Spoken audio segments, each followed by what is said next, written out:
కొన్నిసార్లు మనం ఊహలు వేరు, వాస్తవాలు వేరవుతాయి. ఏదో గాలిమేళ కడతాం, మొదలు పెడతాం, దిమ్మ తిరిగి కనపడిద్ది. ఏంది ఇట్లయింది, ఏంది అంటే ఊహలు వేరు, వాస్తవాలు. గాలిమేళ కడతాం, తీరా వాస్తవంలోకి వెళ్ళిన తర్వాత అన్నీ కూలిపోతాయి. కానీ మనకు ఫస్ట్ ఆ పనికి పూనుకునేటప్పుడు వాళ్ళ వీళ్ళ మాటలు వినటమో లేదా వాళ్ళ వీళ్ళని చూడటమో, వీడింత సంపాదిస్తున్నాడు, నేను కూడా దీన్ని చేస్తే కనీసం కొంతైనా సంపాదిస్తానన్న ధైర్యంతో ఏవేవో ఊహించుకొని దిగుతాం. ఇంకొకటి ఏంటంటే, నేను చెప్పిన వచనం ప్రకారం, రాత్రి వాక్యం ప్రకారం మీకు దర్శనాలు కూడా కలగొచ్చు. మీరు ఆ బిజినెస్ పెట్టినట్టు, అది డెవలప్ అయినట్టు, అప్పటిదాకా బైక్లో తిరుగుతున్న నువ్వు బెంజ్ కార్లో తిరుగుతున్నట్టు నీకేవో దర్శనాలు పడవచ్చు. దాన్ని బట్టి నువ్వు అందులోకి పెద్ద మొత్తం పెట్టుబడి పెట్టి దిగొచ్చు. తర్వాత నీకు గోప గుయ్యి అనొచ్చు. ఆ తర్వాత నువ్వు నన్ను దేవులాడవచ్చు. దేవుని స్తోత్రం, ఈయన మాటలేని నేను బుక్ అయ్యని ఆడున్నాడు అని నన్ను వెతకొచ్చు. కొన్ని ప్రశ్నలు మిమ్మల్ని అడుగుతాను, మీరు నాకు ఆన్సర్ చేయండి, ఓకేనా? దేవుడు మాట్లాడతాడని చెప్పాను కదా. ఎన్ని రకాలుగా మాట్లాడతాడు దేవుడు? చాలా రకాల.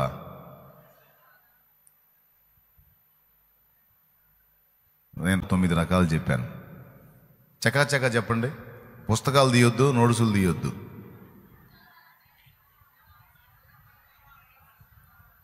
స్వప్న దర్శనం ద్వారా, దర్శనం ద్వారా, పరిస్థితుల ద్వారా, ప్రేరణ ద్వారా, వాక్యం చదివేటప్పుడు, వాక్యం వినేటప్పుడు, ప్రవచనం ద్వారా. రైట్. మరి ఇన్ని రకాలుగా దేవుడే మాట్లాడతాడా, సైతాను కూడా మాట్లాడతాడా? సైతాను కూడా మాట్లాడు. మరి ఏది దైవస్వరమో ఏది దయ్యపు స్వరమో ఎలా మనం గుర్తించగలం? వాక్యానుసారంగా మనం అర్థం చేసుకోవాలి. ఇప్పుడు కొన్నిసార్లు కొన్ని విచిత్రమైన పరిస్థితులు మనకు ఏర్పడతాయి. ఫర్ ఎగ్జాంపుల్, రాత్రి మనం దర్శనం అన్నాం. దర్శనం ద్వారా దేవుడు మాట్లాడతాడు అని చెప్పుకున్నాం కదా. ఎందుకు మాట్లాడతాడు దర్శనం ద్వారా దేవుడు? బలపరచడానికి, ధైర్యపరచడానికి, నెమ్మదినివ్వడానికి, కర్తవ్యాన్ని బోధించడానికి, విశ్వాసాన్ని వృద్ధి పొందించడానికి, భవిష్యత్తును కూర్చున్న భరోసా ఇవ్వడానికి, లేదా కొన్ని హెచ్చరికలు చేయటానికి, ఇలా అనేక కారణాలను బట్టి దేవుడు మనల్ని దర్శిస్తాడు, దర్శనమిచ్చి మనతో మాట్లాడతాడు. ఓకే. ఇప్పుడు రాత్రి ఒక విషయం మనం అనుకున్నాం, వాక్యమే కొలబద్ద అని. కొన్ని విచిత్రమైన పరిస్థితులు ఉంటాయి. వాటికి సంబంధించి కూడా కొన్నిసార్లు కొన్ని దర్శనాలు కలిగే ఛాన్స్ ఉంది. వాటిని ఎలా మనం అర్థం చేసుకోవాలనేది ఒక విషయం. మనం రాత్రి మనకు టైం లేదు, ఒక మాట అందిస్తాను, అది కూడా లేకపోతే మీరు తేడా పడే అవకాశం ఉంది. ఇప్పుడు నువ్వు ఏ అమ్మాయిని పెళ్లి చేసుకోవాలో బైబిల్లో ఉండదు. నువ్వు ఏ అబ్బాయిని పెళ్లి చేసుకోవాలో బైబిల్లో ఉండదు. అబ్బాయి పేరు, ఊరు, అబ్బాయి ఉద్యోగం ఏమి ఉండవు బైబిల్లో. ఏదో నీ మనసులో ఆలోచన కలిగింది ఎవరో ఒక వ్యక్తి మీద, ఆ ఆలోచన ప్రకారం నీకు దర్శనం కూడా వచ్చింది. ఎందుకంటే రాత్రి నేను 3 విధాలుగా దర్శనం వచ్చిందని చెప్పాను. చెప్పగలరా? మొదటిది, ఎన్ని రకాలుగా దర్శనం వచ్చే ఛాన్స్ ఉంది? 3 రకాలుగా. మొదటిది, ఎవరు గుర్తున్నారా నాయన, నువ్వు 2 గంటల పైన చెప్పావు రాత్రి, అన్నీ యాడ్ రికార్డ్ చేసుకుంటే మాకంత మెమరీ లేదంటారా? 3 రకాలుగా వచ్చిందని చెప్పాడు. గుర్తుంటే ధైర్యంగా చెప్పు, స్వరం ఎత్తి. మన ఆలోచనల్లోంచి దర్శనాలు కలుగుతాయి. రెండవది, సైతాన్ నుంచి దర్శనాలు కలుగుతాయి. మూడవది, దేవుని నుండి కూడా అరుదుగా కొన్ని దర్శనాలు కలుగుతాయి అవసరాన్ని బట్టి. ఇప్పుడు మన ఆలోచనల్లోంచి దర్శనం. ఎవరో ఒక పర్సన్ని మనం అనుకున్నాం, పెళ్లి కాలేదు, ఫలానా పర్సన్ అయితే మనకు బాగుంటారని అనుకున్నాం. ఏదో మనసులో ఎక్కడో లోపల గూడు కట్టుకుంది ఆలోచన. ఓ రోజు కల్లో స్వప్న దర్శనంలో నిజంగానే వచ్చింది.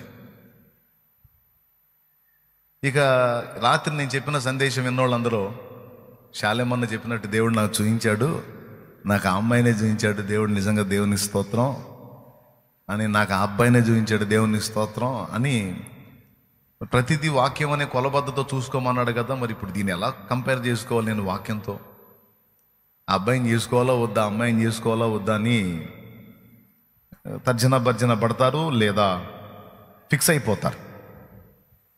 ఇప్పుడు దీన్ని ఎలా అర్థం చేసుకోవాలి మనం? అది బైబిల్లో అయితే ఉండదు. ఆమెను చేసుకోవాలా లేదా ఆయన చేసుకోవాలా అనేది బైబిల్లో ఉండదు.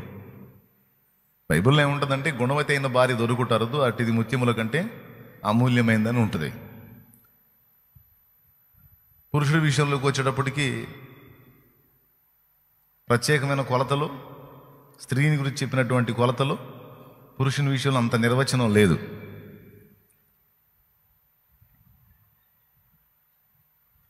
మరి ఎట్లా అర్థం చేసుకోవాలి ఈ పాయింట్ని అంటే, ఈ ఒక్కటే కాదు, మన దైనందిన జీవితంలో లేఖనాల్లో ఉన్న సంగతులు మాత్రమే కాదు, కొన్ని మనం విడిగా కూడా వివేచించాల్సిన పరిస్థితి ఉంటుంది. కొన్ని పనులు చేయాలనుకుంటాం. ఫర్ ఎగ్జాంపుల్, ఒక బిజినెస్ నువ్వు స్టార్ట్ చేయాలనుకున్నావు తమ్ముడు, దేవుని దగ్గర నుంచి సమాధానం పొందగోరావు. నీ హృదయంలో ఆ బిజినెస్ చేస్తే బాగుంటుంది అది ఇదని ఏవో నీకు ఆలోచనలు గూడు కట్టుకున్నాయి. ఫస్ట్ అలా అనుకుంటేనే కదా మనం పనిని చేయాలనుకునేది, అవునా? కొన్నిసార్లు మనం ఊహలు వేరు, వాస్తవాలు వేరవుతాయి. ఏదో గాలిమేడలు కడతాం, మొదలు పెడతాం, దిమ్మ తిరిగి కనపడిద్ది. ఏంది ఇట్లయింది ఏంది అంటే, ఊహలు వేరు వాస్తవాలు. గాలిమేడలు కడతాం, తీరా వాస్తవంలోకి వెళ్ళిన తర్వాత అన్నీ కూలిపోతాయి. కానీ మనకు ఫస్ట్ ఆ పనికి పూనుకునేటప్పుడు వీళ్ళ మాటలు వినటమో లేదా వీళ్ళని చూడటమో, వీడు ఇంత సంపాదిస్తున్నాడు, నేను కూడా దీన్ని చేస్తే కనీసం కొంతైనా సంపాదిస్తానన్న ధైర్యంతో ఏవేవో ఊహించుకొని దిగుతాం. ఇంకొకటి ఏంటంటే, నేను చెప్పిన వచనం ప్రకారం, రాత్రి వాక్యం ప్రకారం మీకు దర్శనాలు కూడా కలగొచ్చు. మీరు ఆ బిజినెస్ పెట్టినట్టు, అది డెవలప్ అయినట్టు, అప్పటిదాకా బైక్లో తిరుగుతున్న నువ్వు బెంజ్ కార్లో తిరుగుతున్నట్టు నీకేవో దర్శనాలు పడవచ్చు. దాన్ని బట్టి నువ్వు అందులోకి పెద్ద మొత్తం పెట్టుబడి పెట్టి దిగొచ్చు. తర్వాత నీకు గోబ గుయ్యి అనొచ్చు. ఆ తర్వాత నువ్వు నన్ను దేవులాడవచ్చు, దేవుని స్తోత్రం, ఈయన మాటలేని నేను బుక్ అయ్యాని ఆడున్నాడు అని నన్ను వెతకొచ్చు. ఇప్పుడు నువ్వు ఆ బిజినెస్ చేయాలా వద్దా అనేది బైబిల్లో ఉండదు. చెడ్డ వ్యాపారం చేయొద్దని ఉంటుంది, కానీ 10 మందికి ఇబ్బంది లేని పని ఏదైనా నువ్వు చేయడానికి బైబిల్ ఓకే. సమాజానికి ఇబ్బంది కలిగించని వ్యాపారం, పని ఏదైనా, ఉద్యోగం ఏదైనా సమాజానికి హాని కలిగించనిది నువ్వు చేయొచ్చు, బైబిల్ చెప్తుంది. సమాజానికి హాని ఉదాహరణకి బారు షాపు సమాజానికి నష్టం కలిగించేది, నీకు వద్దంటాడు.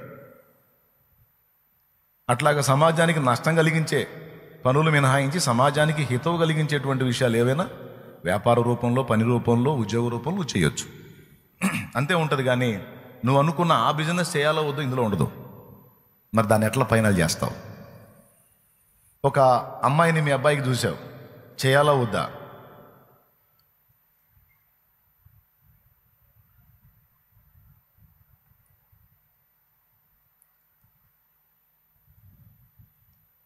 పిల్లలు ఎవరో నా మీద లేజర్ లైట్ వేస్తున్నారంట. వాడు ఎక్కడున్నాడో పట్టుకోండి, వాడిని కాళ్ళు చేతులు కట్టేసి సండే స్కూల్లో కూర్చోబెడదాం. ఆ లైట్ ఎక్కడి నుంచి వస్తుందో దాన్ని అబ్జర్వ్ చేయండి, నేరుగా వ్యక్తి దగ్గరికి వెళ్ళొచ్చు. రైట్, ఎక్కడొచ్చాగా మనం, ఇది చాలా కీలకమైన విషయం. దీన్ని తెలుసుకోపోయారంటే ఇబ్బంది పడతారు, అందుకని నేను మీకు చెప్తున్నాను. ఎలా అర్థం చేసుకోవాలి? నీ కొడుక్కి ఒక అమ్మాయిని పెళ్లి చేయాలనుకున్నావు. అమ్మాయిని చేయటం దేవుని చిత్తమా కాదా? అమ్మాయి ప్రస్తుతం చాలా వినయంగా, సాత్వికంగా, మృదు స్వభావిగా ఉంది అని చేసుకుంటాం. పెళ్ళైన తర్వాత మొత్తాన్ని కలిపి కొడుతుంటుంది అమ్మాయి, చెప్పలేము. అలాగే మన అమ్మాయికి ఫలానోడిని చేద్దాం అనుకున్నాం, వాడు చాలా సాత్వికుడు, వినయశీలి, యేసు ప్రభులా కనపడుతున్నాడు చూడటానికి, గడ్డం కూడా పెంచుకొని. కానీ పెళ్ళైన తర్వాత వాడు మొత్తానికి కలిపి చొక్కలు చూపిస్తున్నాడు పట్టపగలే. ఇట్లా కొంతమంది బుక్ అయి ఉన్నారు ఆల్రెడీ. మళ్ళీ వీళ్ళకి సమస్య ఏంటో తెలుసా? భార్య భర్తకు చెప్పిద్ది, మనం ఆ అబ్బాయిని చూసాక రాత్రి నాకు కల వచ్చిందండి, ఆ అబ్బాయి మన ఇంటికి వచ్చినట్టు, ఆ అబ్బాయి మనకు అల్లుడైనట్టు, అమ్మాయికి అబ్బాయికి పెళ్ళి అయినట్టు నాకు వచ్చిందండి అంటే, వచ్చిందా? నేను అనుకుంటానే ఉన్న అబ్బాయి మంచోడు, దేవుడు కూడా నాయన మహానుభావుడు, తండ్రి కృప చూపించాడు అంటాడు. తీరా చేసుకున్నాక రివర్స్ అయింది. ఇట్లాగా కొన్ని సన్నివేశాలు నువ్వు చేసే పని విషయంలో కావచ్చు, వివాహ విషయాల్లో కావచ్చు, మరికొన్ని విషయాల్లో కేవలం దర్శనాన్ని మనం డిపెండ్ అయితే అది వాక్యం అనే కొలబద్దకు ఏ విధంగా వర్తిస్తుంది, దాన్ని ఎలాగ మనం చూసుకోవాలి అనేది సహజంగా బైబిల్ ప్రకారం మనకు అర్థం కాదు. ఫర్ ఎగ్జాంపుల్, నువ్వు కోళ్ల ఫారం పెట్టాలనుకున్నావు బ్రదరు, ఒక వ్యాపారం కోళ్ల ఫారం పెట్టాలనుకున్నావు. ఈ కోళ్ల ఫారం పెట్టాలా వద్దా? మీరు కోళ్ల ఫారం పెట్టరాదని బైబిల్లో ఉంటుందా? మీలో ప్రతివాడును తప్పకుండా కోళ్ల ఫారం పెట్టనని ఉంటుందా? ఉండదు. అది నీ ఉపాధి, నీ వ్యాపారం, నీ బిజినెస్. అయితే ఇప్పుడు నువ్వేం చేస్తావు? దేవా నాకు దర్శనం నాయనా, ఆ విషయంలో స్పష్టత నాయనా అని నువ్వు ప్రార్థన చేస్తావు. ఇక్కడ శత్రువు ఎంటర్ అయి నిన్ను మోసం చేసే అవకాశం ఉంది. ఎందుకంటే ఇక్కడ బైబిల్ చెప్పదు ఆ విషయం. నీవు నిజంగా కోళ్ల ఫామ్ పెట్టినట్టు, నిజంగా డెవలప్ అయినట్టు, ఒక కోళ్ల ఫామ్ ఒక ఏరియాలో అది 5-6 ఫారాలను పెట్టినట్టు, అది బాగా డెవలప్ అయినట్టు, కుప్పల పైసలు నీకు వచ్చినట్టు నీకు కలబడవచ్చు, నీకు దర్శనం కలగవచ్చు, స్వప్న దర్శనం. దాన్ని బట్టి నువ్వు ఫిక్స్ అయిపోతావు, దిగుతావు. తీరా దిగిన తర్వాత నీకు లాభం గోబలోకి వచ్చిద్ది. ఎందుకంటే ఆ సంవత్సరం ఏదో తెగులు వచ్చిద్ది, కోళ్ళు పోతాయి, నువ్వు నెత్తిన గుడ్డ వేసుకొని కూర్చుంటావు. దీన్ని చేయడానికి నువ్వు ఆధారం చేసుకుంది ఏంటంటే దర్శనం. మరి అంతే కదండి, ఒక ఫార్ములా చెప్పినప్పుడు దానికి సమస్యలు ఏముంటాయో కూడా చెప్పాలా, లేకపోతే మీరు మళ్ళా ఇబ్బంది పడతారు. అవునా? రాత్రి ఆల్ నైట్లోకి వచ్చి విని ఈ పగటి కూటంలో మిస్ అయిన వాళ్ళందరూ బలవుతారు జాగ్రత్తగా వినకపోతే ఈ విషయాన్ని. కాబట్టి ఇళ్ళకి పోయిన తర్వాత వాళ్ళు కూడా వింటే ధన్యులు, లేకపోతే వాళ్ళ కర్మ. దేవునికి స్తోత్రం. ఏం చేద్దాం, మనమేమో ప్రసంగం ఎత్తుకుంటేనో ఒక పట్టను ఒకదే కదా. నీ నడుములు నొప్పులు పెట్టినా వదిలిపెట్టేది లేదు, కాళ్ళు లాగినా వదిలిపెట్టేది లేదు. ఏం చేస్తారు మీరు? దేవుని కృప.